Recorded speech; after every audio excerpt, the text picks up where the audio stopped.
यह खबर जितनी चौंकाने वाली है उतनी ही रणनीतिक भी।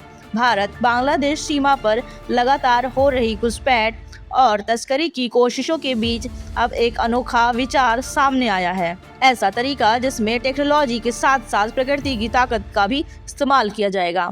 दरअसल भारत और बांग्लादेश के बीच लगभग 4096 किलोमीटर लंबी सीमा है, जिसमें 175 किलोमीटर हिस्सा नदी और दलदली इलाकों से होकर गुजरता है।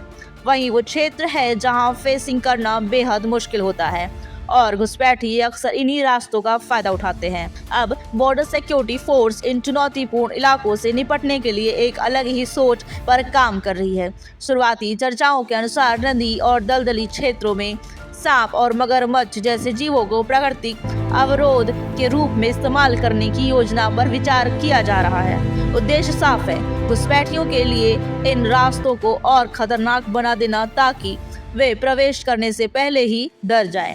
अब तक इन इलाकों में बीएसएफ जवान के जरिए गश्त करते हैं, लेकिन हर जगह पहुंच पाना संभव नहीं होता।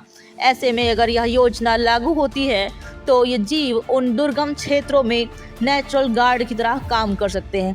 हालांकि यह ध्यान रखना जरूरी है कि फिलहाल इस योजना को लेकर कोई आधिकारिक आदेश जारी नहीं हुआ है। यह अभी केवल चर्चा और प्रारंभिक योजना के स्तर पर है। साथ ही बीएसएफ अपनी डेटरेंस फर्स्ट रणनीति के तहत पहले से ही ड्रोन, सेंसर और इंफ्रारेड कैमरों जैसी आधुनिक तकनीकियों का इस्तेमाल बढ़ा रही है ताकि सीमा की निगरानी और मजबूत हो सके।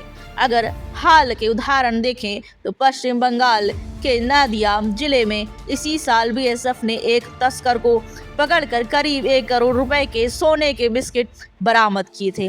वहीं पिछले साल भी एक तस्कर को मुठभेड़ में ढेर किया गया था जब उसने जवानों पर हमला करने की कोशिश की थी। कुल मिलाकर यह प्रस्ताव सुरक्षा के क्षेत्र में एक अलग और अनोखी सोच को दर्शाता, जहां आधुनिक तकनीक और प्राकृतिक संसाधनों का संयोजन किया जा रहा है। अब देखने वाली बात होगी कि क्या यह योजना कागजों से निकलकर जमीन पर उतरती है या नहीं, और अगर उतरती है तो कितनी प्रभावी साबित होगी। नमस्कार।